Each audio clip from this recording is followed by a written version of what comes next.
vision of our company is to be the digital backbone of the world's critical infrastructure. Welcome, listeners, to the Industrial Security Podcast. My name is Nate Nelson. I'm here with Andrew Ginter, the Vice President of Industrial Security at Waterfall Security Solutions, who's going to introduce the subject and guest of our show today. Andrew, how's it going? I'm very well, thank you, Nate. Our guests today, we have two of them, are Daly Brown and Nick Foubert. Daly is the CEO. Nick is the Chief Technology Officer, CTO. They are both co-founders of Metropolitan Technologies, and they are working on a new and more secure platform, a whole new way of doing industrial control systems. Then without further ado, let's jump right into your interview. Hello, Daly. Hello, Nick. Welcome to the podcast. Thank you for joining us. Before we get started, can I ask each of you to tell our listeners a little bit about yourselves, about your background, and about the good work that you're doing at Metropolitan Technologies? Yeah, sounds good. So I guess I'll start. Thanks for having us on, Andrew. I'm Daly. I'm the co-founder and CEO of Metropolitan Technologies. Just a bit about my background. So I have about 15 years of experience in the aerospace and defense industry as a system and software engineer. Prior to founding our startup, I worked for a big company called General Dynamics Mission Systems, and I had roles such as product owner, technical lead, and senior engineer there. I was responsible for the design, development, testing, and deployment of various mission-critical applications on airborne platforms. And I also led research collaborations with academia in artificial intelligence, machine learning, target tracking, and information fusion. And I'll let Nick introduce himself. Yeah, hi, Andrew. Thanks for having us on the podcast. I'm Nick Foubert. I'm the other co-founder and the CTO of Metropolitan Technologies. I have roughly 14 to 15 years of experience in industry as a systems and software developer. And like Daly, before founding Metropolitan, I also worked at General Dynamics Mission Systems as a technical lead and senior software developer. I worked on mission critical applications on airborne platforms, and Daly and I actually worked pretty closely together there for 4 or 5 years before leaving to start Metropolitan. Before General Dynamics, I had done some other work in biometric security and biomedical applications of machine learning. Right on, yeah. So I guess I'll talk a bit about our startup, or I'll introduce it anyways. So Metropolitan Technologies is an early stage Canadian startup. We're based in Ottawa, Ontario, Canada. We founded the company to build reliable and secure commercial products based on our experience in the aerospace and defense industry. When we first started the company, our first idea was to build smart city products with a focus on privacy and equity. And after doing a bit of market research for a platform to build upon, we didn't find anything that met our actual standards for security, privacy, and reliability. So we decided to build our own. It also became apparent at the time that the market opportunities for our own platform were greater than the smart city applications we first sought to build. So we did a bit of a pivot and to focus our concentration on building out the platform and expand beyond cities to the broader critical infrastructure and industrial security market. And so consequently, we ended up building a secure by design and default, decentralized IoT connectivity and cybersecurity platform to help organizations connect and secure their OT networks. And yeah, so that's a brief introduction about us. You guys are doing some stuff that sounds really interesting. I mean, this is why I asked you to join us on the show. You've mentioned zero trust and IoT, Internet of Things. You're talking about a platform. I know that you're also touching on stuff like mesh networks and formal methods. It's a bit of a buzzword soup, but if you're doing this all, I thought I got to have these people on. Can you break it down for us? You have a product line. What do you have? What is it? What does it do? Yeah, so I'll start a bit about that. I get carried away actually sometimes with the buzzwords and slogans. I think it's indoctrinated in me from my time working in the defense industry. I'm pretty sure there's conversations we actually used to have where we only spoke in acronyms or buzzy slogans. And so old habits die hard, but I'll try to speak like more of a human so people can understand and be cognizant of it. So like I mentioned in the opening, we're building a decentralized IoT connectivity and OT cybersecurity platform. We're also working on a pre-integrated edge appliance to simplify the integration of our technology with existing OT networks. And so many of the ideas that are built into our platform are based on our experience in defense and aerospace industry. We wanted to combine the resilience and security of tactical battlefield networks and the reliability and safety of avionics software that we used to work on. And so it just so happens that equation leads to a parade of buzzwords. And I'll let Nick maybe go into a bit more about what that means right now. Yeah, so we're using a number of techniques to build our platform, and I guess these are kind of getting back into buzzwords here, but we can dive into some of them as we continue the conversation. But so things like zero trust security model, data-centric encryption, formal methods, mesh networking, among other things. We're using similar types of technologies you might find in battlefield networks in the military. So one example of that, we're a software platform, but we're building our platform to support different networking topologies like mesh networks that you don't typically find in a traditional enterprise IT network. So our software components communicate peer-to-peer, and that helps us minimize the amount of centralized infrastructure we need to rely on. So even when the peers in the network need to communicate with a central service, like a cloud service, for example, and they might need to do that to do things like help discover other peers in the network. Even those more centralized services are designed to be distributed and tolerant to network outages and network changes. The data plane in our platform uses a publish-subscribe paradigm. What that means is that our software components don't need to know specifically which other components they're communicating with, but rather they just advertise what types of data they can provide and what types of data that they want to consume. And then our software takes care of actually moving the data between the components. This lets us do things like tune quality of service and enforce security controls, among a bunch of other benefits. And the reason we're building it this way is because we want our platform to be usable in the most challenging industrial environments, whether that's on a battlefield, deep in a mine, or monitoring some remote asset in the Arctic. So yeah, I think that kind of gives you a high-level picture of what we're doing as far as mesh networking is concerned. So Daly just there promised us a parade of buzzwords, and they very much followed through. One of them that stood out to me, Andrew, the publish-subscribe paradigm. Do you want to help me out with that one? I got sort of two things out of it, mesh and publish-subscribe. Let me start with mesh first, and then I'll come to pub-sub. Mesh is sort of the concept that not everything, I mean, on an IT network, generally speaking, give or take a firewall, everything can talk to everything. Anything wants to send a message to anything else, you open a connection and there you are. With industrial networks, frequently you have devices in the field with, solar powered. They might not be on the cellular network. They might have sort of a local radio link to an aggregator that's on the cellular network across blah, blah, blah. It gets complicated. And so it's generally not the case that things can talk to rather can talk to anything.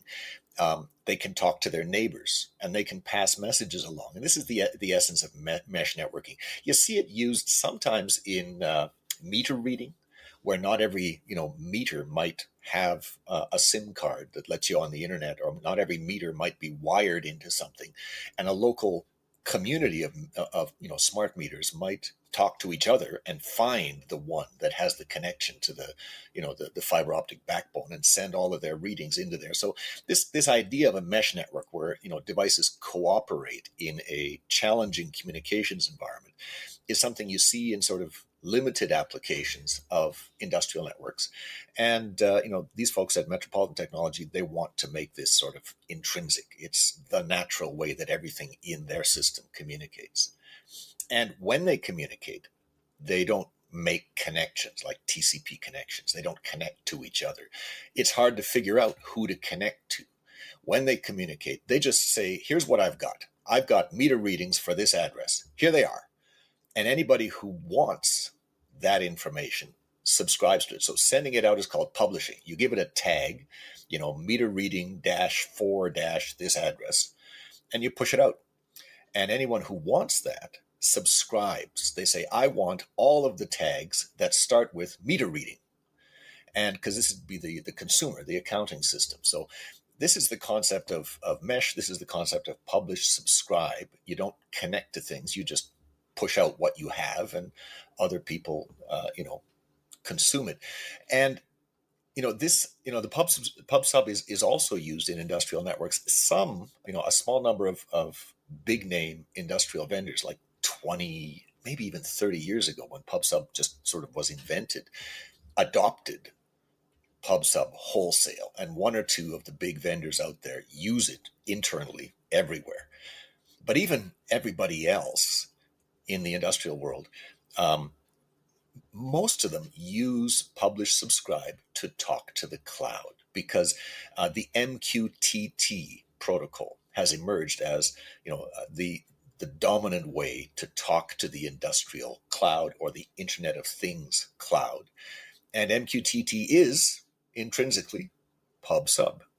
So when, I don't know, a smart watch talks to the cloud, or any smart device talks to the cloud, 3 times out of 4 it's using MQTT, it's using PubSub. So these are not alien concepts in industrial automation, but what Metropolitan Technology has said is this is the right way to do this, and they've made it the default. It is the way their stuff communicates.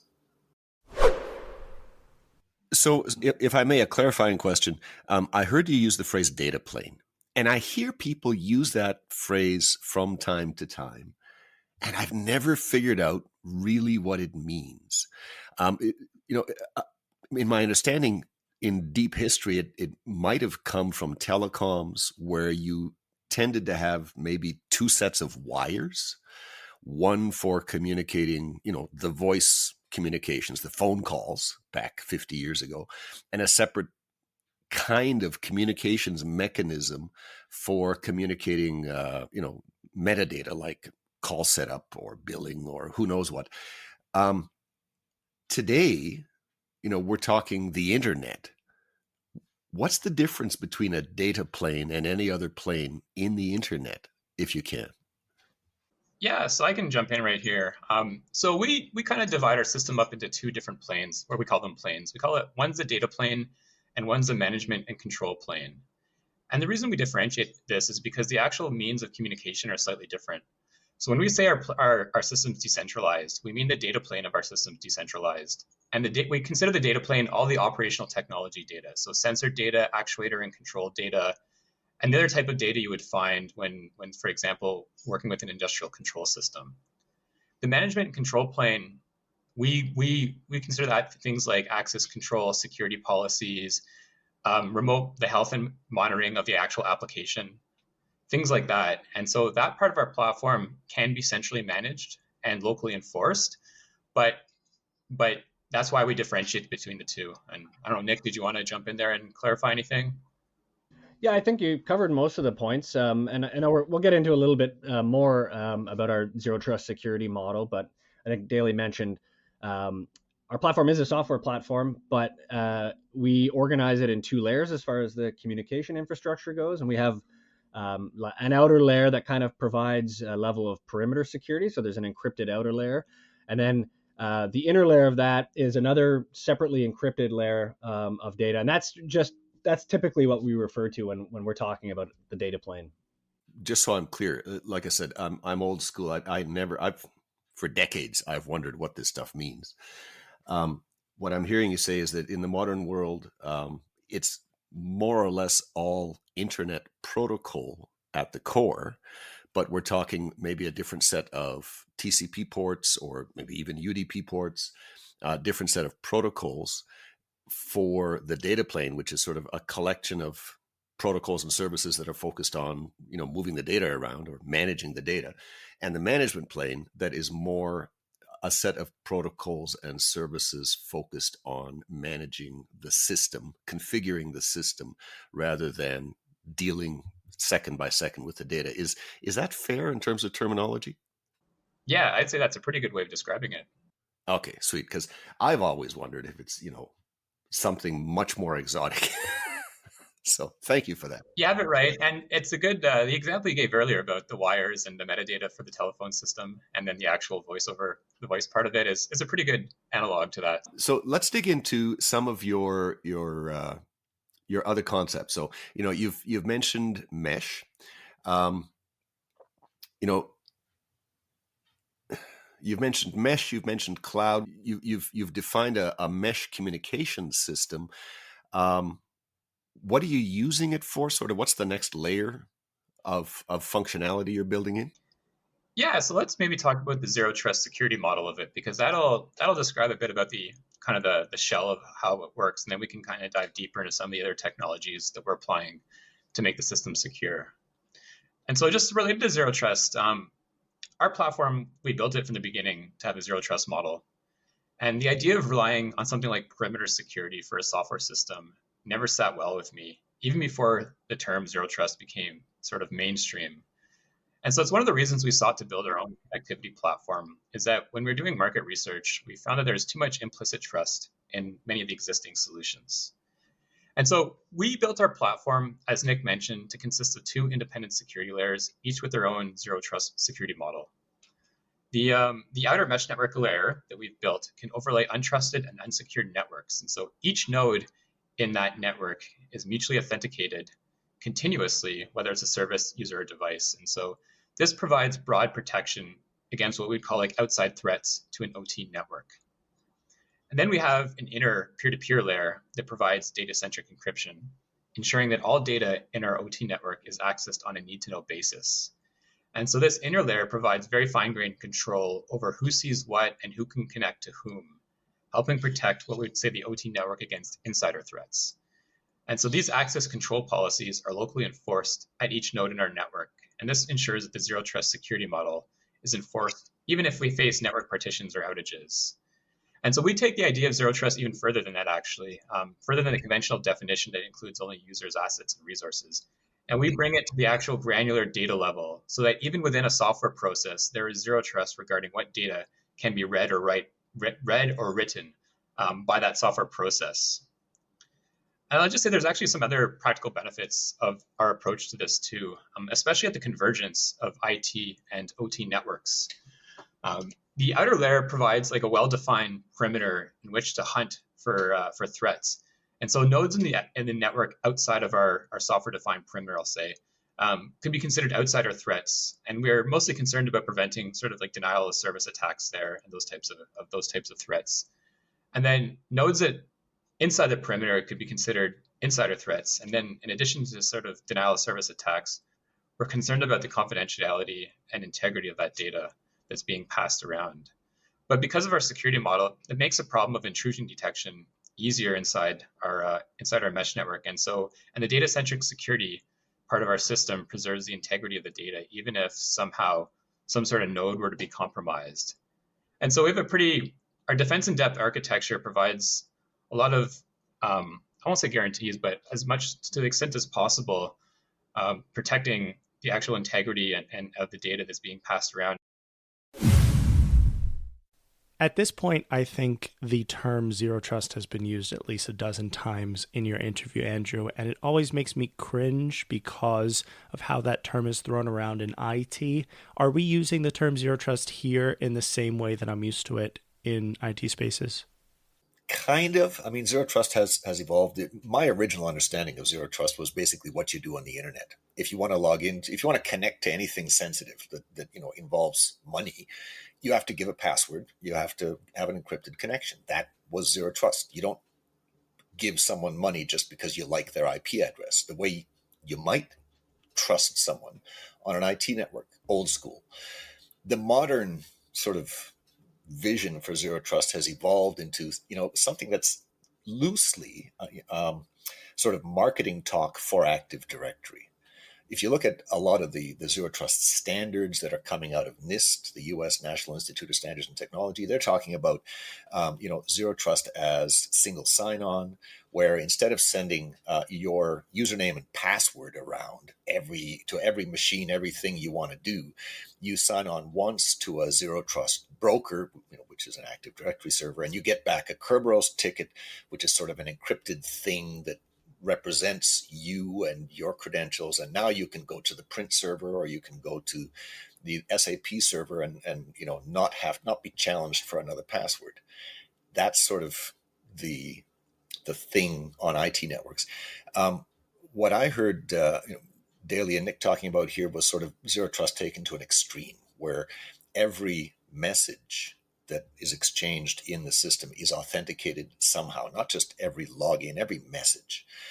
not just every connection. There are no connections. It's all publish, subscribe. So you can do really fine-grained permissions. You can say, these kinds of users have permission to subscribe to these topics, this data that I'm putting out, but not that data that I'm putting out. Every topic can have different permissions. And, every message where you exchange, a topic and a piece of data has to be signed. And so in a sense, it's the IT style of zero trust, let's say, taken to an extreme. There is something new in the world. Waterfall's Hera Gateway is hardware-enforced remote access for OT networks. What does hardware-enforced access mean? It means that even if both internet-facing CPUs in the Hera device are completely compromised by a zero-day or a stolen credential, even if they are compromised, the attacker still cannot pivot their attacks through the hardware into the OT network. Hera's hardware saves us. This is true interactive remote access with hardware-based protection from cyber attacks. For details, please visit waterfall-security.com/Hera, that's HERA, Hera, or visit the Waterfall Security Contact Us page and request a briefing with an expert on Hera, hardware-enforced remote access.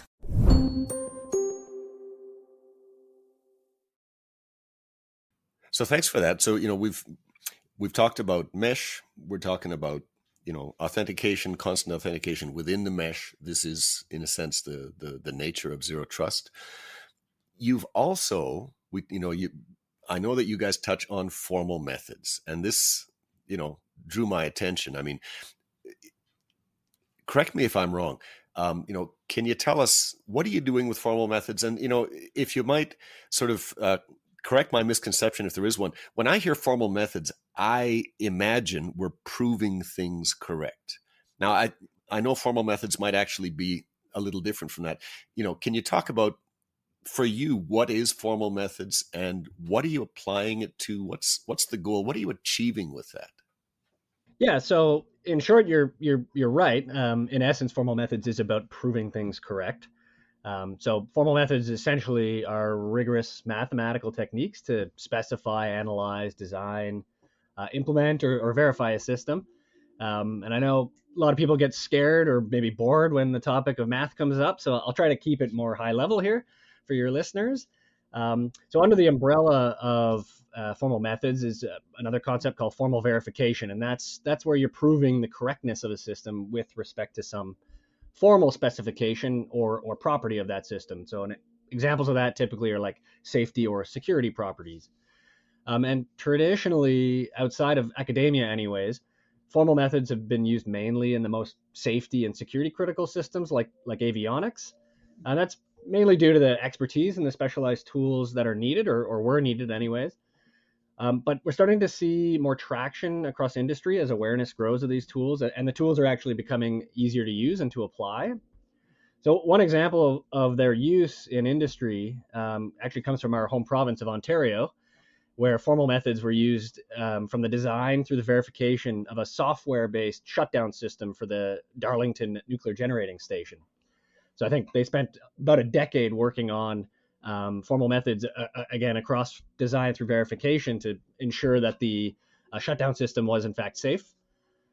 So there's many different techniques that fall under the umbrella of formal methods. And today there's lots of tools that actually help developers automate those techniques. So some of the ones we're using at Metropolitan include things like static analysis, model checking, and automated proof tools. And I'll dig into these a little bit so your listeners understand a bit what those are. So static analysis is quite widely known, actually, in the software development world. And it essentially consists of automatically checking certain properties of a computer program at compile time. So before you're actually running it in a test environment or running it in a production environment. So examples of the types of properties that can be checked by static analysis include things like that the programmer who wrote the program isn't using language features that are potentially unsafe, because programming languages in general allow you to do a lot of things with the underlying hardware. And in safety critical systems, sometimes you don't want to use that full feature set because you can introduce errors into the program that can cause safety or security issues. Some other things you can check with static analysis are that well-known program weaknesses or vulnerabilities aren't actually in the program. So there's databases that are available publicly that actually list the types of weaknesses and vulnerabilities that are often found in software. And some of these static analysis tools can actually check those databases and check it against your source code to make sure that the programs aren't actually implementing those weaknesses or vulnerabilities. And then also things like linters, which essentially means analysis tools that look at the source code of your program and make sure that they meet a certain quality specification. So this is often used to make sure that the source code can be read, maintained, and updated by somebody other than the original programmer. And this kind of thing is really important in software systems that have to live for quite a long time. So the original developers of the system might not be around anymore. And you need programmers to make updates or to make fixes to the software. So you want to make sure that they can actually read and maintain that software. So we have tools that help us ensure the quality even of the source code. So another one that I mentioned was model checking. So that refers to automatically and exhaustively checking that certain logical properties of a system are true or false for all reachable states in that system or for some specific state of that system. And usually we use simplified models of the system, but we ensure that they include the essential states of that system and how they might change over time. So in model checking, one type of property you would want to prove is called a safety property, and that's something that the system should not do, should never do. So examples of that might be like in a financial transaction system, you want to prevent double spending. So someone can't spend the same money twice simultaneously on different transactions. In an electronic medical record system, you want to ensure that you're not leaking private personal data. Or in an industrial control system, you want to make sure that your system's not issuing a command that could cause physical harm or system damage. And then automated proof tools layer on top of that, and they can do things like automatically prove the absence of any runtime errors in your software implementation. So most people familiar with software development are aware of software testing, and software developers spend a lot of time writing tests against their software, and that's great. But software testing cannot be exhaustive. But we do have proof tools that actually can prove conclusively and exhaustively that there are no bugs in your software that will cause runtime errors. So, and you can prove other things like specified data dependencies and flows in the program. So you want to ensure that certain software modules, data only flows from one to the other and doesn't leak back out the other way. Or you can prove that a software implementation is correct with respect to like a functional specification. So your customer has some functional specification of what they want the piece of software to do. You can write that specification in a programming language. And then that same programming language could actually be used to prove that your implementation of that is correct with respect to that specification. So again, typically that's done with testing and demonstration to your customers, and sometimes by analysis or inspection of the code itself. So these proof tools add another level of assurance that because they can do sound reasoning, you can get assurance that your software actually does what the specification wants it to do. So the last thing I want to say about formal methods is that awareness of formal methods is growing pretty rapidly in industry. So for instance, last year, the White House released a report called Back to the Building Blocks, which is part of the United States National Cybersecurity Strategy. And it explicitly calls on industry to start adopting formal methods into their software engineering. And if your listeners do a quick Google search, they'll be able to find examples of how formal methods are being adopted by some of the giants in computing like Amazon, Google, NVIDIA, and of course, Metropolitan Technologies. If I might dumb it down, in my understanding, it's very difficult to apply formal methods to very large software artifacts. I mean, the Windows operating system is said to have, I don't know, something like 100 million lines of code in it. A web browser has, I think, more than 10 million lines of code in it. The industrial control system products I worked on back 20 years ago in my youth were, 2-3 million lines of code. It's difficult for me to imagine applying formal methods to a body of software that large.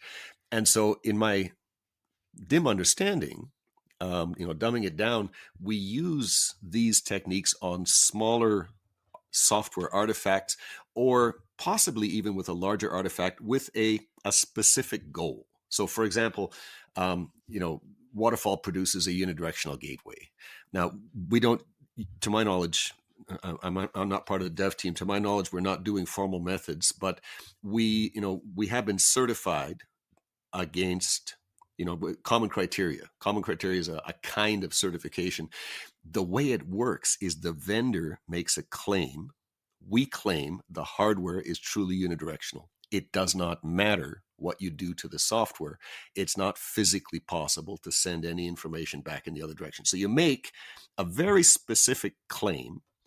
The common criteria tests the system against that claim. In my understanding, it's analogous, correct me if I'm wrong, to formal methods where you say, this is what we're going to prove. And you state that thing, whatever it is, reasonably simply. It has to be reasonably simple to have a high degree of confidence in your proof. And then you set about using formal methods to establish that property.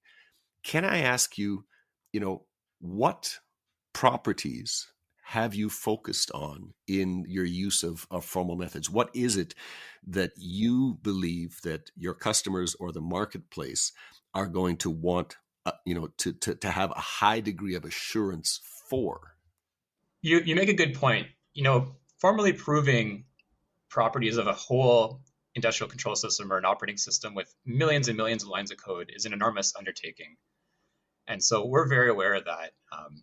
We started with proving the absence of runtime errors of what we identified as critical components of our software. And our long-term view is to prove as much as humanly possible that our code has no vulnerabilities. And so that means making a foundation, building a software foundation in libraries, in small building blocks that we've formally proven that we could build on top of. And so we believe that proving at least part of your code is a step in the right direction for security, as it's one of the best techniques available to us for us to reason about software. And so I'll let Nick elaborate a bit about a couple of focus areas that we're working on to prove and where we think that's valuable. Yeah, to get a little bit more specific. So yeah, we're focused right now essentially in two areas. First, at the points where our software consumes or ingests data from other systems and where our software produces and publishes data to other systems. So because interaction between software components is generally governed by protocol and format specification. They can either be standardized or sometimes they're proprietary. But most software developers will know that poor input validation, whether that input's from a human in a GUI or from another piece of software, is the source of many vulnerabilities, and it's a common attack vector. So a core part of our platform's value is in connecting and translating between many different communication protocols and formats. So we're using specification and code generation tools that can prove that our data input and output models will only accept and create valid data, and that those modules themselves are free of runtime errors. So for instance, you can't, bad input data won't cause a buffer overrun in the software and cause the software to crash. The second area we're focused on really is our overall software engineering tooling and practice. So for example, all of our own software is written using the Spark programming language. And just to not confuse your listeners, it's not the Apache Spark tool, but it's a programming language that's been around for quite a while. It's part of a subset of what's known as the Ada programming language, which was originally designed for the United States Department of Defense.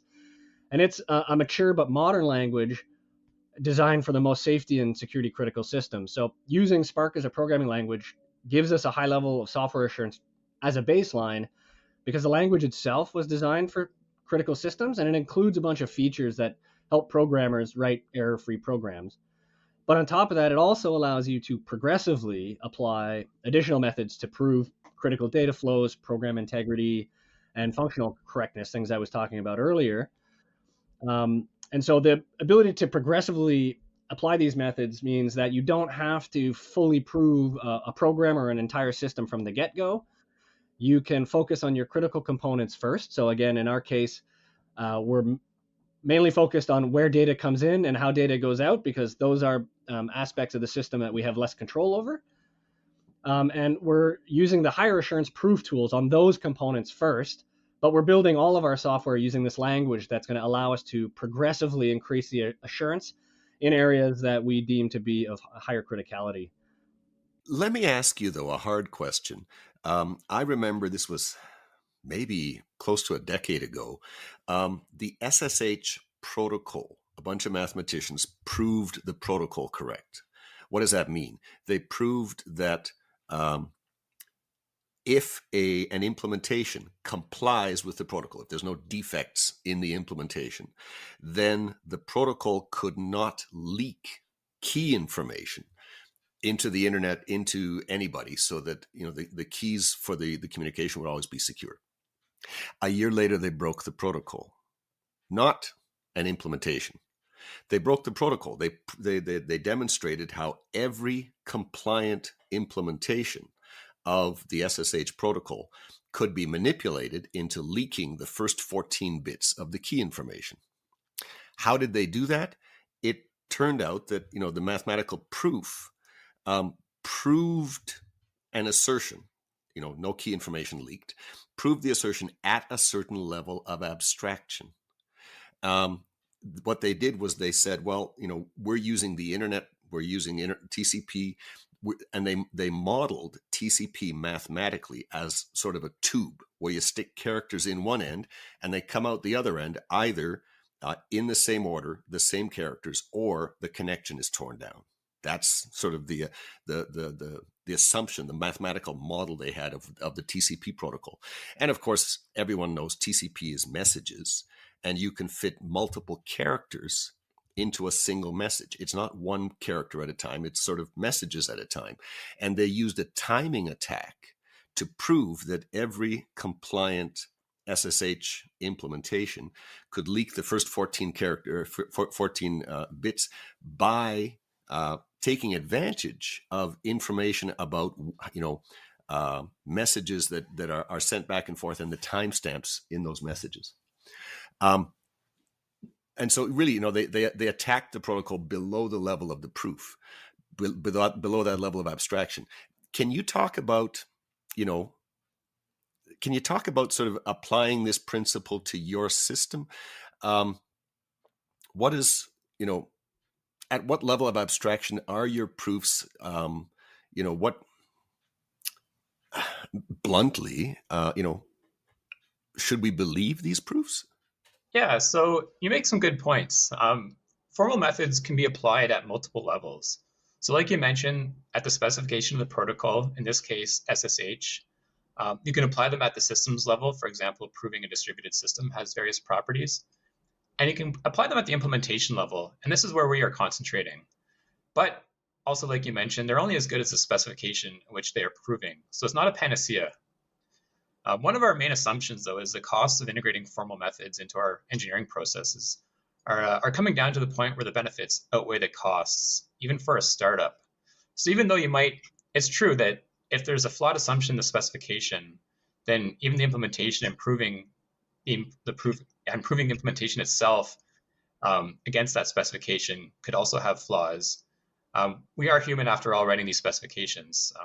It does, though, give us the best defense to the extent possible that we're guarding against certain security and safety vulnerabilities. And the tooling is getting better to allow us to identify some of these. And maybe, Nick, you can talk a bit about that. Yeah, so I mean, the tooling has improved to the point where you can progressively adopt the techniques of formal methods, and it is best to start as early as possible. So at Metropolitan, we started right from the beginning, from day zero. And our platform is not fully proven yet, as we mentioned before, but I mean, think about it. Would you rather use a tool that has been proven to be correct with respect to some set of assumptions, and where the developers are working on proving more and more of it correct with respect to even more conservative assumptions, or would you rather use something that is just as secure as the human developers can think to make it before they move on to their next task? So we don't use, where we don't use formal verification yet, we cover everything else with automated testing to help ensure the reliability of our platform. And we think this hybrid approach of mixing formal methods on the most critical components first and filling in gaps with automated testing is the most practical approach for us right now. And it's acceptable for the highest level of certification for functional safety, for example, in avionics. So we're not the only ones who believe in this approach.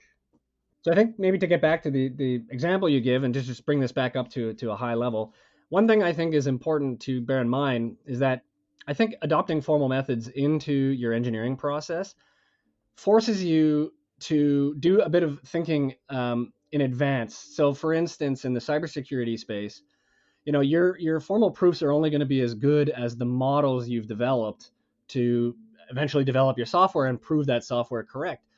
But when you're developing your model, you need to make sure that you're accounting for things like your threat model. So there are unknown unknowns in the world, and we have to do some deep thinking at the start of our design to try to capture, the full threat landscape as best as we can. And these tools will help you prove that your software implementation is robust against those threats. But again, like Daly said, it's not a panacea. There again are unknown unknowns, and sometimes your models don't account for certain threats that you could not have predicted. So there's been some long answers here, Nate. I asked a complicated question. I got a bit of a complicated answer that was very carefully couched, saying, well, nothing is ever perfect. We're not guaranteeing that our stuff is perfect. They had sort of the bottom line buried in a paragraph. I wanted to emphasize, in my mind, the bottom line is this. When you are looking for a software platform, a technology platform, to build an important function on, a safety critical function, a function that's essential to critical infrastructure. When you've got something important to do, you have two choices. You can either use a bunch of software as your foundation that a bunch of developers have worked on and then moved away, did what they could and moved on. Or you could use a bunch of software that has been proven correct under a bunch of assumptions, against a bunch of threats, in light of a bunch of contingencies. And the development team continues to prove the thing correct and evolve it to become more correct against more threats and more conditions. Which would you rather? The one that people kind of do what they do and move on, or the one where you're determinedly proving it against a bigger and bigger body of potential gotchas? I'd rather use the platform that's been proven correct. No, it's not perfect, but it sure is a big step in the right direction, is what it sounds like to me. What you're building is, in a sense, a platform. It is software that other developers can use to develop industrial control systems. And when you have sort of infrastructure like that, in my experience of the marketplace, in what vendors I've worked for, you tend to see programming platforms adopted by vendors who are building industrial control systems when there's sort of a compelling need. The compelling need might be the threat environment changes. I don't know, a gazillion Stuxnets hit everybody next year. Or it might be that, there is a new kind of application. I don't know, smart car chargers or something that demand a new way of doing things. Or, it might be that it solves a long-standing industry problem, and the whole industry looks at it and says, that's the right way to solve this problem. And all of their new development switches to the new platform. Java was a little bit like that. Can I ask you, how's it going in terms of adoption? Do you see a triggering event? Do you see a new industry? Do you see a killer app for this platform that you're producing? I'll say that, the digital transformation of industry is happening. And so, historically, a lot of these OT networks, industrial control systems, et cetera, have been isolated and they've been off the internet, and for valid reasons, for cybersecurity and other reasons as well. But there's new requirements coming out, and I think you can't ignore the fact that increasingly OT networks are becoming connected to the internet, and there's reasons people want to do this. Compliance with new cybersecurity requirements, asset management, so remote monitoring and management of all the assets in the network. Applications like predictive maintenance become possible. And so with this digital transformation, though, there's a lot of new threats, cyber threats possible to the existing infrastructure and architectures of these OT networks. And so I'll say, in addition to that, there's incoming macro triggers. And one, for example, could be quantum computers and the threat of quantum computers against traditional cryptography. And so having a platform that can address some of these emerging requirements of connected OT networks and some of the existing vulnerabilities of the solutions that exist today, I think is valuable. And so we're trying to address that. And at the same time, we're also cognizant and sensitive to being as non-disruptive as possible to the existing networks. Because we know organizations buy these and they expect to operate their networks, their OT devices for decades. And so the sales cycle and the lifetime of these devices and systems is very long. And so we have a platform, but we also have a means of less disruptive integration of our technologies. And we've kind of alluded to it earlier, and we'll talk a bit more about this in a bit, about having it pre-integrated on an edge appliance where you can just sit in front of an OT network to get a lot of the benefits that we've talked about without having to fully disrupt the current operations of the OT environment. And so to that point, yeah, I think there's triggers coming, and I think there's value in our platform moving forward, and there's ways of getting the benefits of it without being very disruptive to the existing networks and systems. You folks are a startup. You've got a bunch of stuff that you're done. You've got a bunch of stuff that you're doing. How's it coming? Is there adoption? Is there technology? How are things going? Yeah, so as a startup founder, it's a roller coaster. But it's rewarding that you're building a product that you think will make a difference, especially in an industry that has such an impact on people's day-to-day lives. And so in terms of where we're at, we're doing ongoing customer discoveries. So we're talking to industrial control system vendors. We're talking to operational technology operators. We're making sure we provide a solution that's desirable and feasible and trying to best position ourselves in the market. We're also building partnerships with industries. So these include multinational system integrators, security companies, and other technology partnerships to go to market with. And Nick, you want to talk a bit about the R&D stuff we're doing in the piloting? Yeah, so we're still in the research and development and piloting phase of our product right now. We have a beta release that's actually out in the wild in a controlled test environment, and that allows us to rapidly iterate and test our platform. We're working towards what you'd call maybe a version 1 release later this year, probably in the fourth quarter. We're also working on a pre-integrated edge appliance that can sit in your OT network, just in front of a device like a bump in the wire, to provide as non-disruptive as possible integration of our edge technology. And we feel like this is the path of least resistance to getting our technology deployed in the most critical of infrastructures, where people tend to be a lot more risk averse. This is, in a sense, so different from what I do every day. I'm not even sure I've asked you the right questions. So let me ask you an open question. What else do you want to talk about? What have I missed? What didn't I ask you that I should have?